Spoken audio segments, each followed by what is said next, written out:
Started here. Today's date is January 14th, 2025. The time is 11:30 a.m. and this is a special meeting for solid waste. I want to call this to order. In attendance are Commissioners Eberline, Duncan, and Matari. Are there any changes to the agenda? Hearing none. Public comment. Hearing none. Let's go to business. First item. Projects 2025, it's a discussion, and John Phillips, Director. Good morning, Commissioners. John Phillips for the record. This is your quarterly solid waste update, and this presentation is designed to keep you informed while also giving you a brief overview of many of the key aspects within the solid waste department. As I go through these agenda items, feel free to stop me at any time if you have any specific questions, but I'll just move through and I'll try to ask for questions at the end of each section. So beginning with projects 2025, the Ramsey Transfer Station, a little bit of a refresher here. As you know, Kootenai County Solid Waste and Jacobs Engineering worked on finalizing the design of a future self-service area for dumping small loads of garbage at the Ramsey Transfer Station. This planned future area will allow people to come into our site and bypass the scales, just go straight up to a self-service area, throw into dumpsters, and then leave the site without ever going through the entire site. So this will clear up some traffic and hopefully streamline the process for many loads. Central Premix supplied and delivered the needed rock for this project late last summer. Kootenai County Solid Waste placed and compacted the materials that were being delivered to specified grades. Side slopes were covered with topsoil, and then erosion control was installed by our own personnel. Kootenai County Solid Waste staff will be installing all necessary signs and some traffic control devices in the very near future as weather allows. We've ordered 35 needed dumpsters for the area and expect delivery of those containers within the next month.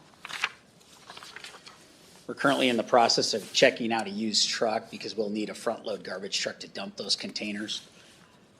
It's been difficult to acquire a front load garbage truck. They're just hard to get this time of year. One's been sold out from underneath of us, but we're currently having a mechanic prepared to go down and take a look at one. In the very near future, I'll likely be coming to the BOCC for approval if that truck checks out. And we'll ask for permission, of course, to move forward with that acquisition, assuming the truck is worth it. So this new public drop-off area that I've been discussing is anticipated to open in the spring of 2025. So we're excited to get that going. Any questions about that drop-off area? Any questions? Okay. No? Moving on to the leachate treatment pilot update. So as you know, leachate is considered an industrial wastewater, and it can be difficult to treat. This is the rainwater and precipitation that's percolated through garbage and then comes out the bottom of the landfill. As a reminder, the department was notified in December of 2022 that the regional publicly owned treatment works we use for treating excess leachate would be unable to continue accepting the untreated material, primarily due to concerns with polyfluoroalkyl substance, or PFAS, which is a pretty big item of concern now across the nation. PCBs and also TDS were concerns to the treatment plant. Because of that, Kootenai County Solid Waste solicited local publicly owned treatment works for potential future standards. This included Hayden, Coeur d'Alene, and Post Falls, just to make sure that if we were to get treatment equipment, that we could reach something that may be acceptable then for emergency discharge. Kootenai County Solid Waste then worked with Jacobs Engineering and a company named Dynatech Systems out of New Jersey to establish what treatment equipment we would need to treat our landfill leachate and meet those standards. Dynatech completed a bench scale treatability study, and this study was successful. So a PO was issued for a full-scale pilot system in May of 2024, and the majority of the system arrived in late October. Please note that the delivery was delayed by several months due to supply chain issues. So currently we're working on getting that system properly put together and ready for cold weather operation. Our crew has constructed a line contained area for the unit to sit on, but the winter weather slowed down this process somewhat because both the ultrafiltration and the reverse osmosis units in the wintertime really need to be housed in an area that has heat. Originally, this project was planned to occur in the middle of summer through the fall, and because of those delays, it's now forced us to buy some heated containers to keep this project moving. We would have needed those containers anyway if it was successful in the future. We were just hoping that during the pilot we wouldn't need them right away. But insulated shipping containers have been ordered and are planned to be used to house both of these units. Delivery is expected within the next few weeks. Dynatech, so the company that supplied this system, is optimistic that we'll be able to process up to 1 million gallons per month while running this full-scale pilot. So if you recall, instead of running a really small pilot, we opted for a full-scale in which 87.5% of our rental rate would be able to be used towards the ultimate purchase price of the machine, assuming it works. So based on this study, we think that this is not costing a lot of money at this point to run this pilot, but that is assuming that it is successful. This amount of treatment will allow us, so the 1 million gallons a month, will allow us to haul some of this treated wastewater to Harbs and make sure that it doesn't affect their plant. And also, the excess treated wastewater we'll be able to run through our mister system for evaporation in the summer and then see how that impacts our evaporation. We're optimistic that it will increase it, so helping us to get rid of more wastewater on site, or clean wastewater, I should say. Any questions about the pilot? That pretty much sums up that. Questions? No? Okay. No? Moving on to landfill phase E3 construction project. As you know, a new area of the landfill, known as the phase E3 expansion, went out to bid about a year ago in December of 2023. Selling Construction was awarded the bid for that project, and they've nearly completed the job.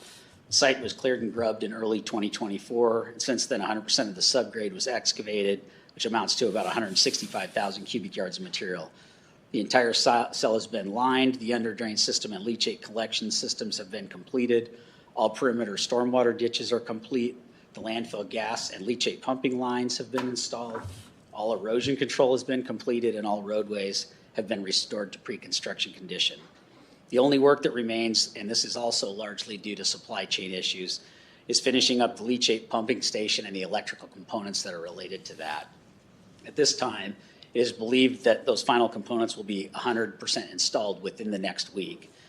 And a final walkthrough inspection with the engineer and the contractor is scheduled for January 22nd, 2025. The final price of this job does look to be approximately 3% over the bid price due to necessary work change directives over the course of the construction, but we did come in well under the budgeted amount. It is likely that I'll be coming to the BOCC for final approval of that final invoice to close out this job within the next few weeks. But I've asked the contractor not to submit that final invoice until we're 100% complete, so I could just come to the board one time and explain the changes that were involved in this project. Any questions on landfill? Questions? No. Okay, moving on to South Cell permitting. This is a project or an item that's gone on for some time. The Solid Waste Department has continued to work with Jacobs Engineering, Community Development, and local regulatory agencies, including Panhandle Health and the Idaho Department of Environmental Quality, on the future permitting of the south cell of the landfill at Fighting Creek. The cell has been planned for over a decade, but we must modify our existing CUP to accommodate this new area for future landfilling within our property boundaries that we already own. If approved, this will allow future operations to someday shift toward the southern end of our property. And I will keep my board liaison informed as this process continues. Any questions about South Cell permitting? Questions? No? No. Sorry. Okay, sorry. All right, well. So moving on to Fighting Creek landfill operations. I always touch on operations of our key facilities, just to let you know how things are going. Garbage volumes remain typical for this time of year, so they've slowed a little bit. The landfill's been receiving, though, still approximately 550 to 800 tons per day of municipal solid waste. The crews have been doing a great job keeping up with daily operations and the placement of the intermediate soil cover that's required at the landfill. The landfill gas system, so that's an important key thing in order to control odors at the landfill. Overall, the landfill gas collection system has been operating very well. The crew has been installing horizontal landfill collection devices just ahead of the refuse placement. We do this to minimize odors while performing this necessary work. Currently, we're collecting about 1,390 standard cubic feet per minute of landfill gas. Of that gas, about 1,000 standard cubic feet per minute is being used at the landfill gas energy plant to produce electricity. The balance is combusted via our landfill gas flares, and we do have permits on those, so we burn them at a specific temperature to destroy all of the volatile organic compounds and non-methane organic compounds. Any questions about the landfill gas system or the operations of the landfill? No? Okay, moving on to transfer station operations. Transfer station operations, just like at the landfill, have slowed down slightly, which is typical for this time of year. Our crews have been doing a great job at both the transfer stations, and operations have been smooth. We've had very few complaints, even over the holidays when we see that increase and a lot of people, heavier traffic than normal. I'd like to give a public thank you to our crew members at all of our sites for the work that they do each and every day. It's not glamorous, it's outside work, and it's a tough time of year to be out there. I feel lucky to have such a great team within our department. Moving on to personnel and recruitment at our sites, the majority of our positions have been filled, and we seem to be retaining our employees. This is good news for our department. A big thank you to the BOCC for being able to follow through with the pay plan and establish that plan. But following it over the past few years has definitely made a big difference. Currently, we only have one position open, and this is an environmental technician position. Those are tough positions to fill. It's been open for a couple months, but I do remain optimistic that we'll fill this position in the near future. Any questions? Yeah, go ahead. Do you have any internal system that you're trying to develop internally, these tech positions? What was that? So are you training anyone up to take these positions? Is that something that you can do? Is there something that naturally fits into that area? Are you asking so that somebody could advance this Yes. we already have? Okay, so yes. So we do believe in trying to have people become better at their jobs, and we train people for advancement within our department. However, the environmental technician positions are one of the few jobs that we have that require a couple years of college and or equivalent experience. So it's difficult a lot of times to take people from within our organization to do those jobs, because those jobs require the processing of household hazardous waste, lab packing, so having a little bit of a chemistry background, also surface water quality, groundwater testing, air quality testing, monitoring the landfill gas. So these jobs are different than most of the individuals we have. We have promoted a few people in the past, or I should say a couple, from other positions into these, but it's rare. So, but we do try to do that. Is that something that you could just let everybody know when the training was offered, like continuing education or something? So people who may not have thought about it just might be like, oh, well, you're offering me training, so maybe I'll look in that direction. Yes, and we do give all of our people for a hazardous waste or a HAZWOPER type training that's not quite equivalent to the techs. We do that, and some of the people that I see that have potential for that, I have pulled aside and said, hey, it'd be great if you went to school and took a couple chemistry classes, or some things we don't offer, but we do try to reach out to those people that look like they'd fit those positions. Thank you. I just have one question. I know you've had some challenges during the summertime, filling some positions. How do you think that will be this year? I know you probably haven't even started yet, but. Well, to be honest with you, I looked back, and it was, I believe, June of 2023 was the last time our numbers were really high. We had 11 open positions.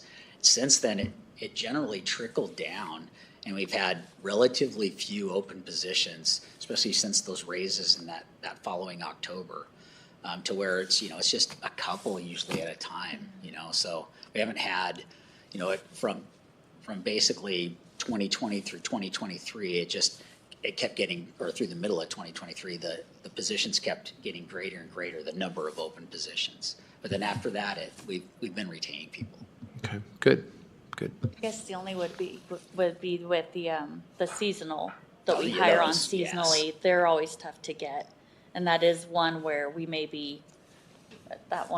want to look at raising it a little bit, because we haven't since the last time that wages were adjusted. But we still have some we have a few, like 3, that come back each year just for the seasonal work during the summer, and we welcome them. We love seeing them. They're trained. They're ready to go. Yeah. And it's always good to see. And that's a good point, Angela. Yeah. Yeah, okay. All right. Any questions? No? Okay. Make sure I'm in the right right spot here. Okay, we're moving on to rural sites operations. So Sunshine Recycling, that's the hauler that we contract out to haul the garbage from the rural sites to the transfer stations or to the landfill. They've continued doing a good job with the haul of the refuse from the rural collection sites. Sunshine's experienced some driver turnover. It seems like they are experiencing turnover fairly regularly. But again, they're reporting that their new drivers are now up to speed and operations have returned to normal. During that time when they were training some of those drivers, we didn't see any extra abuse or them not performing. But there were times that, they were a little slower than normal getting to those sites. So overall, the rural collection sites have been looking very good, and the levels of abuse have been about as expected for this time of year. The solid waste department does have a full-time employee, though, that goes around daily to keep these sites neat and tidy by picking up what people have disposed of on the ground, which is kind of a constant at our unstaffed rural collection sites. Winter maintenance of rural sites due to heavier than normal amounts of rain. All these sites with gravel lots have been having potholes filled as needed.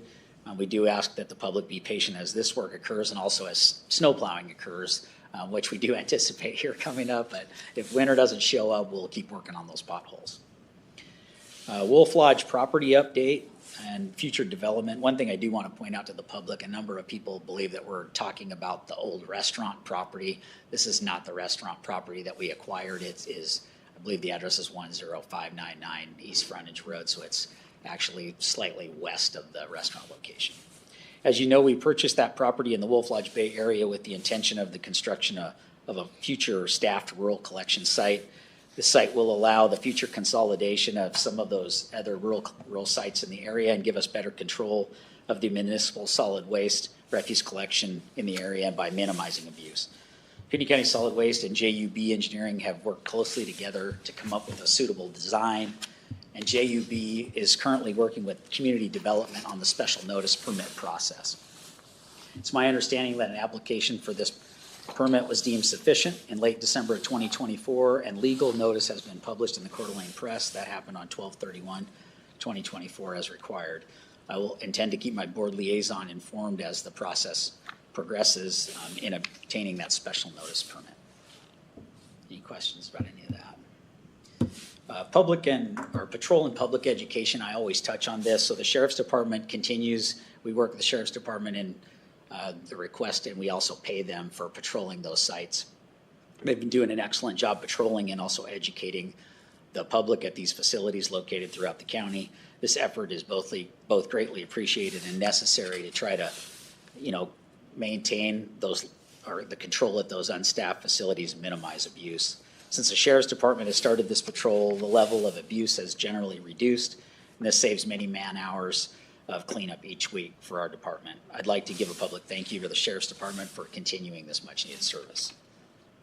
With that, I'm going to move to solid waste statistics compared, and Angela will be presenting this section. She's our business and finance manager and an expert in the field of statistics in regard to garbage. Thank you. Hello, Commissioners. Angela Feazier for the record, and thank you for that. That threw me off.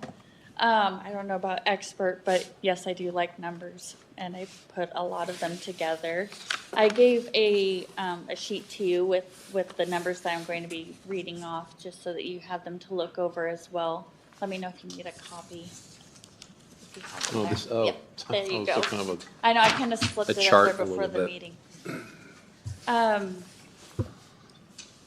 lot of these, since it's still early in January, I haven't finalized all these should be accurate numbers, but just know that there might be a little as I go through and fine tune all of my records for all of the waste stream numbers, but this is really close to what it is. So as far as comparing 2023 and 2024, the whole years, looking back at Ramsey, Prairie, the landfill, and the rural sites, and what the customer count was and the tonnage for these sites.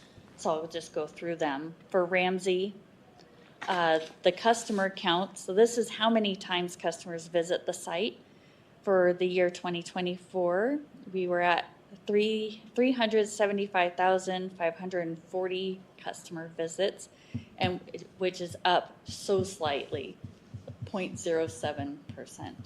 So you're going to see this across all the numbers. We're pretty flat in a lot of ways.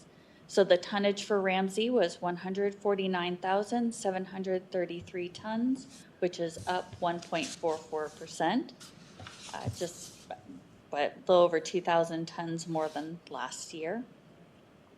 Prairie customers, we had 218,310 customers for 2024, which is up 0.18%. So again, just really flat.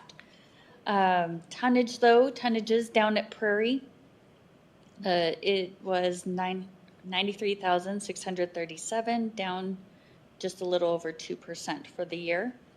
And I'll kind of explain a little bit of that in a moment. The landfill, though, 221,686 tons, which is up 0.27%. So again, really flat, which is what we love to see because we've had a lot of years where we've had some decent growth, and we project our growth for tonnage at 3%. So that's our standard line of growth. So seeing this flat is super encouraging. Of the landfill tonnage, 5,688 tons were hauled directly to the landfill. So that's tonnage that didn't come to the landfill by way of going through a transfer station. Since we have the scales there, large jobs can be brought directly to the landfill, and that saves us a lot of hauling and processing of that waste.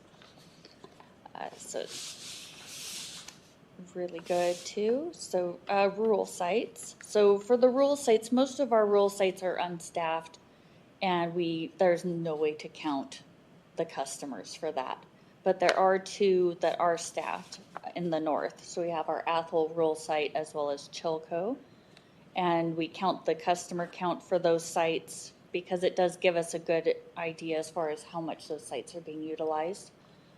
And so for those two locations, the customer count was 223,221 site visits, which is up. Now this is going to sound alarming, but up 11.39%. And this is a big part of this jump. It looks like a huge jump. And it is because in 2023, Athol was closed for, what was it? It's a little, almost a month, from June 12th through July 5th for paving. And that funneled a lot of those site visits ended up going to largely Prairie, which is why Prairie shows that jump in tonnage as well. So again, though, it ends up being more flat than it sounds. The tonnage for the rural sites, again, it's going to sound like it's up because of the change in 2023 for the paving. Tonnage is 15,316, which is up 6.42%. Overall, though, I mean, we really can't complain at the numbers. Yes, they're up. They're right around the same numbers as 2020 numbers when they took that jump. But we're really, even with the growth right now, we're holding pretty steady to that. And yeah, the system's working, so it's really good. Any questions on numbers or stats? Questions? No? Okay. Thank you very much. With that, public comment? No? 11:54. I'm sorry, 11:54. Meeting adjourned. Thank you.